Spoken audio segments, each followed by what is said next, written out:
John Lusk here of Lusk Archery Adventures. Serious testing, successful hunting. Today I'm going to be testing another head by Kudu. It's the Kudu Contour Plus. It has the extra bleeder added in there. I tested this head a few years ago, and I want to put it to the test again using my 2026 regimen. And I was so impressed with them a while back when I tested them that I reached out to them and asked them if they would give me a discount code, and they did. So if you use Lusk10, Lusk10 on Kudu's website, you can save 10% on any order. And hey, that goes a long way. For all the testing, I'm going to be using my 2026 process. And for a detailed description of that, please check out the video I posted earlier this year called 2026 Broadhead Test Process. And it'll walk you through all that I do, how I do it, how I quantify it, and so forth. For all the compound bow shooting, I'm going to be using my Elite Eon Compound bow at 62 pounds and 26.5-inch draw. I'm shooting Bishop Archery arrows at 450 grains, and I'm using a Ravin LR XBow at 450 feet per second for some of the testing as well. Let's zoom on in here, go through some of the design features and specifications, and then put this Kudu to the test. Okay, is this one of the coolest looking broadheads you've ever seen or what? I mean, man, I just love the look of this. I always have, but especially now that they got this really nice looking American flag on the end of it. You know, when you're sitting there staring at your arrow and broadhead in a tree stand or ground blind, or while you're walking, you're staring at it for hours and hours. You just want it to look cool, right? And this one fits the bill. Okay, I especially love this American flag version. But anyway, let's dive in. First of all, with the materials. So it's all steel. Okay, the whole thing is all steel, but it's different steels with different components. First of all, the blades are 420 stainless steel brought to a Rockwell hardness of 50. And then that's the main blades.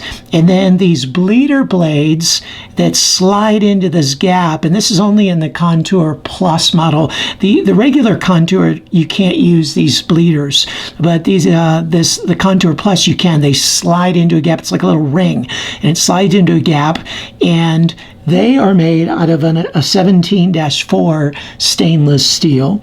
And then the ferrule is a 416 stainless steel. And then it's all covered with this black matte finish. And again, same here, but also with that cool design on it. Now this main blade slides into this gap in the ferrule. Right there, you can see, and then it's permanently bonded there with a swage process. Now, in terms of the dimensions, it's listed, this is a 125 grain model, it's listed as a cutting diameter of 1 3/16 on the box, but on their website, it says it's 1.25 inches, okay, 1 1/4 inches. Then by my measurement, it comes out a little bit more than that at 1.27 inches. So it's got a nice size cut to it. And then this bleeder has a 0.63 inch cut.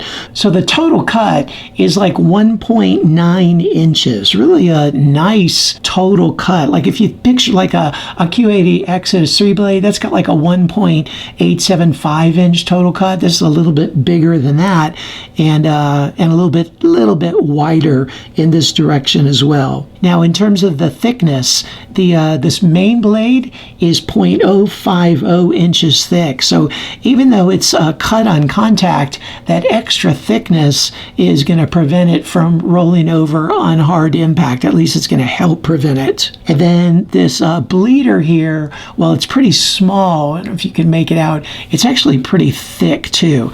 And you notice that it's all single bevel sharpened. The back sides are single bevel sharpened. The bleeder is single bevel sharpened. And of course the main blade is single bevel sharpened. And it's got I believe a 40-degree bevel on it to maximize the durability of that edge, as well as maximize the rotation. And you can get it either in a left or a right bevel. Now it also has this convex curved blade to it that's just going to aid in efficiency of slicing.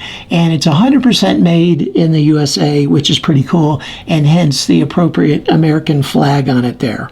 The overall length is 1.47 inches from the end of the arrow to the tip of the ferrule. Oh, and you can also note that it has a pretty cool tanto tip there that again is just going to help prevent rollover. Sometimes when you get all these edges being sharpened, it can get pretty narrow, but given it's got a thickness of 0.050 and that chisel tip just strengthens it a little bit. The cost of these come out to $19.92 per broadhead. You can buy them in a 3-pack, and it comes with a case that you can carry into the field as well and fit 6 in it, which is nice. But you can use my discount code LUSK10 on their website to save 10%. Really look forward to putting these cool looking heads to the test and see how they perform.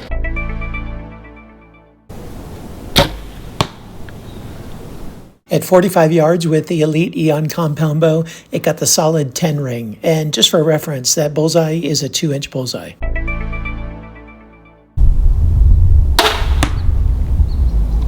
And with the Ravin at 45 yards, it also got the 10 ring. For the flight sound, it scored a 9.2 on a 10-point scale, whereas a field point is a 10 on a 10-point scale.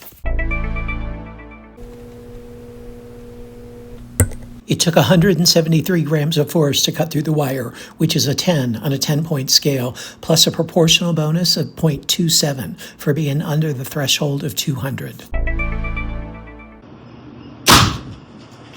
It penetrated 8.5 inches, which is a 9.44 on a 10-point scale.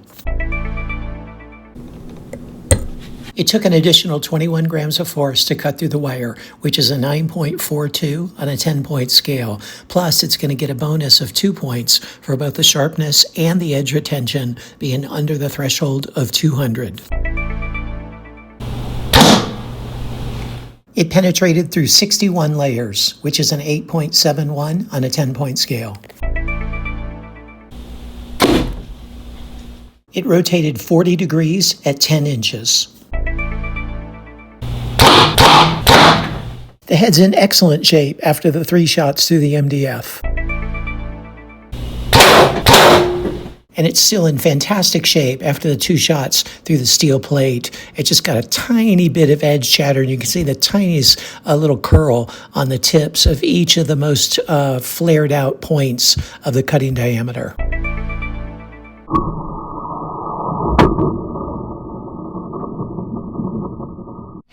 Here it is after all the durability testing. Did perfectly well through the MDF, slightest bit of nicks on the edges of these blades, tiniest bit of edge chatter on the steel plate. Then into the cinder block it stuck and held together really well.